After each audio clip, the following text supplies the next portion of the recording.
these 4 poles, and he puts schach on top of the 4 poles, would we say, what would be the halachic status of that sukkah? So you have 4 poles, you have schach, but you do not have any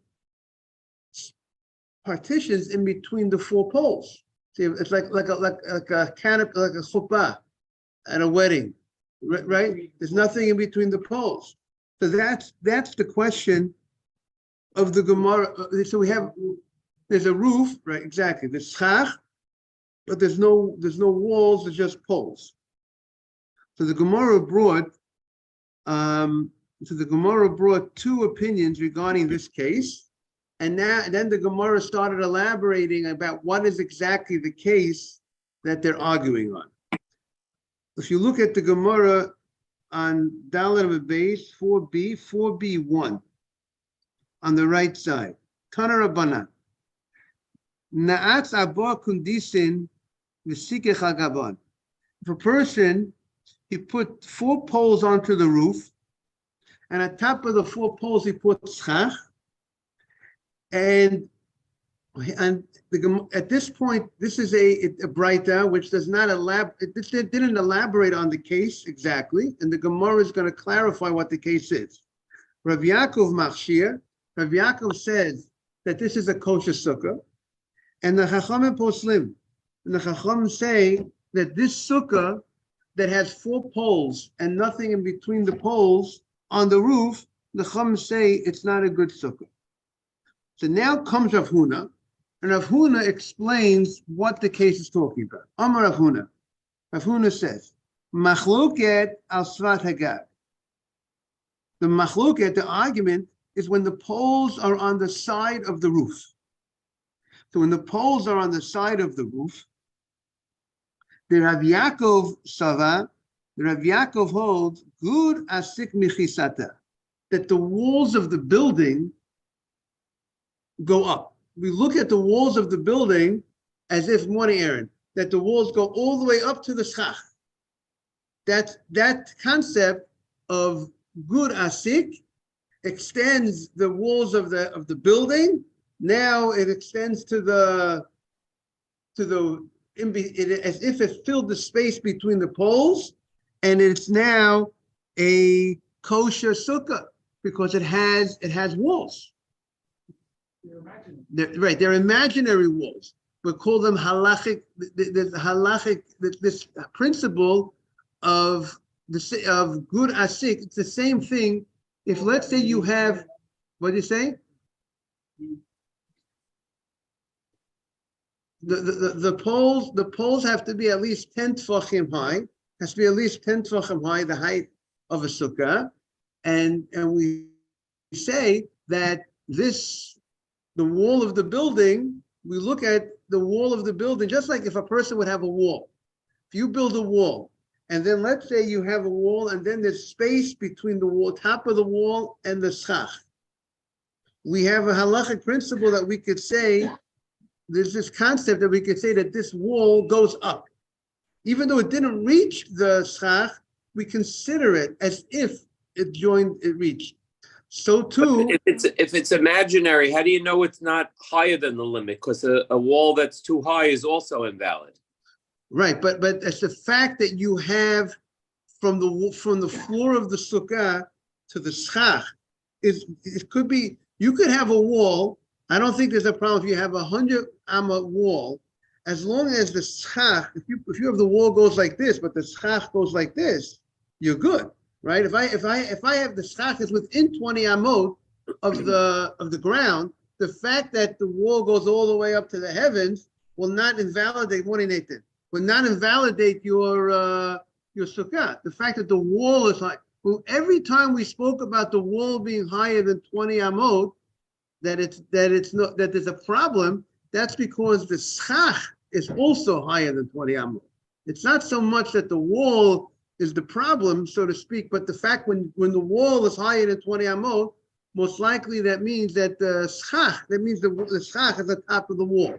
That's the issue of a wall being higher than 20 amot. There's no problem having a wall 1,000 amot high, as long as the schach is less than 20 amot. You hear what I'm saying, Jaime? Yes. But in this case, there's no wall. Right. This case, there's no wall. You hear this case, Nathan? It's a very interesting case.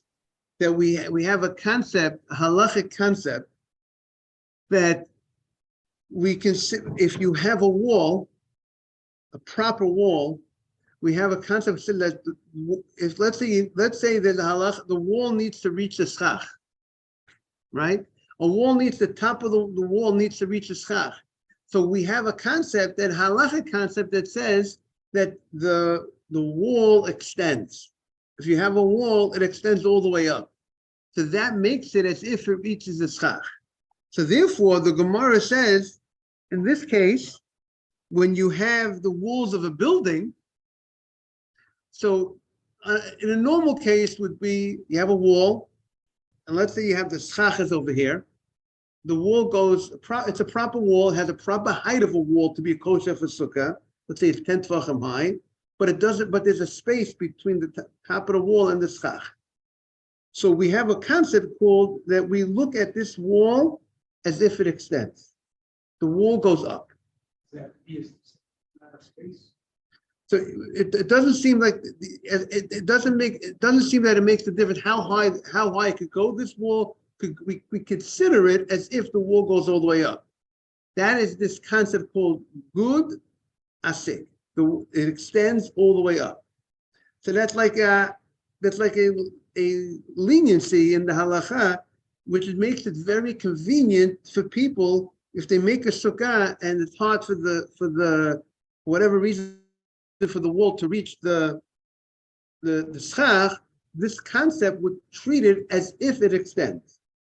You hear the concept? We consider even if there's no wall, even if there's no wall between the top of this wall and the schach. I have a wall here. I have the schach here. We consider as if it goes all the way up. That's a special halacha l'Moshe Sinai. The special halacha, just like we're going to see that if you have spaces, there's a halacha that if you create a wall and you have spaces between, let's say you put poles, a pole here, poles next to each other, and each pole is within 3 tvachim of the next pole, within, let's say, around 9 inches of the next pole, we consider as if it's joined together. You don't have to actually be exactly touching to be considered together. We consider that space in between as if it's filled. So there's certain halachic allowances to look at things in a certain fashion, as long as a certain spacing is not as long as there's sufficient space between one and the other, we consider it attached. So too over here, what'd you say? So you could go, let's say, around 9 inches or so. If you, as long as you're within 9 inches, it's like you're next to each other. That's a different concept. So there's certain concepts in halacha that we treat certain things, even though in actuality they're not. You would say there's spaces in the wall, and maybe you might say that you might have thought you're not considering this a proper wall because it's not joined, because there's space between each thing, but we still consider it a halachic wall. We consider that spacing as if it's connected. So the same way we have that concept over there, we have this interesting concept that we consider a wall. When you have a proper kosher wall, we look at that wall as if it extends all the way up. And therefore, if we need since we need the wall to reach the schach, so this concept could create that allowance as if the wall reaches the schach. It's an interesting idea. So now the Gemara wants to know, what about if in a case when you have a wall of a building, you have a building, make believe this is a building. This is the building. And I went ahead and let's say I made 4 poles, a pole over here standing up, a pole over here on top of the roof. So, and do we say that this wall, and let's say I put the pole right here at the edges, edge number 1, edge number 2, edge number 3, edge number 4 have the poles. Do we say that the poles are going up? And we're going to see, the Gemara is going to discuss, we'll see about exactly the sizes of the poles itself, but the poles are going up. Now, and then on top of the 4 poles, I put Succah, right? So exactly, so the wall, do we say that the walls of the building, this wall, do we look at this wall as if this wall extends up? That's a big loophole, right? That would be a very big loophole. So that is a discussion in the Gemara. So the Gemara brings 2 opinions. One opinion says it's no good. The Chachamim, the rabbis say it's no good, and the other rabbi, Rabbi Yaakov, says it's kosher. So the Gemara now is going to explain that this dispute. The question is, where is their dispute? Is there a dispute specifically in this type of case when you want the wall of the building to be the walls? Is that their dispute? But if you would put these 4 poles in the middle of the roof, not on the sides of the roof, so then you don't have the sides of the building to become the wall, right? You just have a ground. If you put the 4 poles in the middle, so what, you don't have anything, you don't have any wall going up. If you're on a ground, you're not next to a wall. So that's going to be the first explanation, that they're arguing only when you put these 4 poles on the sides, where you're going to have the walls as the walls of the building to use as walls, whether you could use the walls as walls or not. And the reason being why you will not use them as walls, because it's really not, you don't really see the wall so much, right? Where do you, when you have a wall and you say a wall extends higher, okay, you see the wall and the wall extends higher. But when you see a wall of a building, and now you're going ahead and on top of that wall, you're putting sticks, it's not so, you don't really see, you see sticks on a roof. You don't really see a wall. It's not so clear that you see a wall, because you see the wall on the building, but you don't see the wall connected in any way to these sticks. So if you look, this is the case. You place the stick on the edges of the building. And now the question is, could you use this as a wall? This is the other case, you put in the middle of it. Not using the edges of the wall. That's what the Gemara is going to say. So the Gemara says the following. The Gemara says, well, the right side there is good, the short left. The question is, if this is good, then we have to understand, then this you don't have any walls of the building to serve as your walls. Right. If this would be good, this should definitely be good, right? So the right here you have, right, so each one has to have a separate reason why it might work or might not work. So let's see what the Gemara says. So the Gemara says, Amar Rav Huna, Machloket al Svat Hagad. We are now on page 4b, 4b1. Machloket al Svat Hagad. They're arguing on the edge of the roof. So Rav Yaakov Sava, Rav Yaakov holds, good asik mechisata.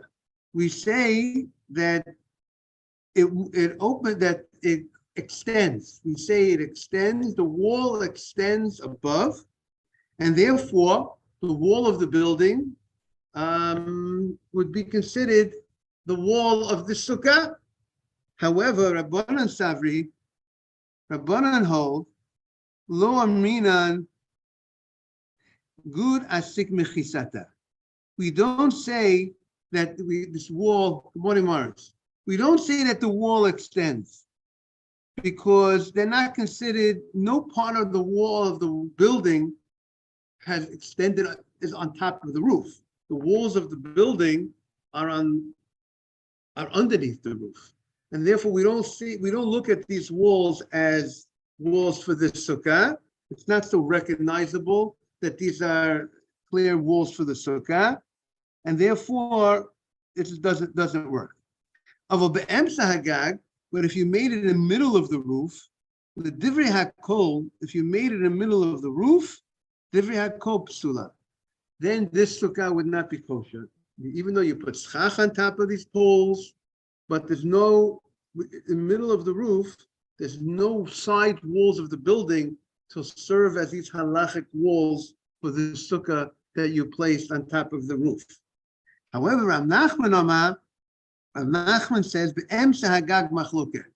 Rav Nachman says that in the middle of the roof is the machloket. So what does Rav Nachman says? Even in that other case, that we have the 4 poles in the middle of the roof, and there's no walls of the building to serve as extending walls for the sukkah, because yet he still holds his kosher. And we're gonna have to see, the Gemara is gonna have to explain how is it kosher? How does he hold his kosher? See, we're gonna see he holds that there's this, each of these poles, it's talking when the poles have a certain thickness to the poles, and he holds that these poles could act as partitions. We'll see more in the Gemara is going to elaborate on that. Iboilu. Now the Gemara has the following question. The people in the yeshiva wanted to understand, when you say in middle of the roof, they're arguing. What does that mean? If in middle of the roof they're arguing, that means they're also arguing in the case of middle of the roof. Not only are they arguing when the poles are on the sides of the roof, even when the poles are in the middle of the roof, or it means that the only argument is when it's in the middle of the roof. But if it's on the edges of the roof, everybody would agree it's kosher. That's the 2 possibilities the Gemara wants to understand. Where are they arguing? Iboilu. The people in the yeshiva had the following question. Be'emsa hagag machloket. Is the middle of the roof is where the machloket is, in middle of the roof. But aval svat hagag, but if you put it on the edges of the roof, where you have the walls of the building to serve as this extended wall, everybody would hold, we would apply the rule that the wall extends up. Or Dilmore, perhaps, or perhaps they're arguing both in this case and both in that case. The rabbis that say it would be kosher, meaning they're both rabbis that are arguing in both cases. Both in the case of placing the poles in the middle of the roof, that one rabbi says it is good, and he also says it's good on the edges of the roof. And the rabbi who says it's no good in the case of the middle of the roof will also say it's no good at the edge of the roof. So that's the Gemara's question. The Gemara's question is, where exactly are they, what are the cases that they're disputing? So the Gemara now is going to try to prove the point. Meitive. I have the following question. Not arba kundisim ba'aretz. You went ahead and you stuck 4 poles in the ground. Now, if you put 4 poles in the ground, so we're not talking about a roof. So we're talking about a flat surface with no possible side walls going up. And yet we say there is an opinion that says it's kosher. So we say over here, and yet we say, there's an opinion that says it's kosher, and there's an opinion that says, they're arguing in that case. Rabbi Yaakov Machshir v'Chacham Posim. Rabbi Yaakov says it's kosher. It's still kosher, even though there's no side walls going up. He's going to consider these 4 poles, if they have a certain thickness, these poles, he's going to consider them as actual walls. He's going to consider 4 poles. If you have 4 poles on 4 sides, and each pole has a certain thickness to it, it's considered like as if that's a kosher mechitza. As if, how is it? Right, we're gonna see that he's gonna say you have to have around 4 inches going this way and 4 inches going this way. So you have like 2, it's like you have 2 sides, and each side of the 4 sides you have like a little, what you call L, going this way on each of the 4 sides. And he says, "Good morning, Boker Tov." And he says that will good to see you. And that will make it kosher. So the Gemara proves from over here. When you put these poles on the middle of the ground. So that's like you're in middle, that's like the middle of the roof, right? The middle of the roof is you don't have the side walls of the building going up. So on the ground, it's just like the middle of the roof. And yet we see Kamachsher Rav Yaakov. Rav Yaakov says it's kosher. The sukkah is still kosher, even if it's in the middle of the ground, even if it's on the ground, which he would say the same thing will be kosher if it's in the middle of a roof. So the Gemara says, Tiyufta to Rav Huna Tiyufta. That's a refutation of Rav Huna. Rav Huna said that if it's in the middle of the roof, if you place 4 poles in the middle of the roof and you put schach, the covering on the 4 poles, Rav Huna says everybody would hold it's not a kosher sukkah. We see from here that we see from here that it's not true. We see from here that there's still an opinion on record that says that if you put 4 poles in the middle of a roof, 1, 2, the poles are 10 tvachim high, and you put kosher schach on part of it on the whole area, we will consider the sukkah a kosher sukkah. What do you say? We don't follow that, right? We actually have to have real walls to really be, and then we'll discuss later on in the Gemara how many walls do we need to really be a kosher sukkah. Okay, so we'll continue tomorrow. We'll look happy to see everybody back. Happy to see everybody come. Every word of Torah is a mitzvah. So every second of Torah, every word. Have a great day, everybody. All right, Rabbi. Thank you. I mean, Jaime, I'm gonna speak. I'll speak to the people. We'll be Okay, in great. touch. Thank you very Beautiful. much. Thank you. Got it. Thank you.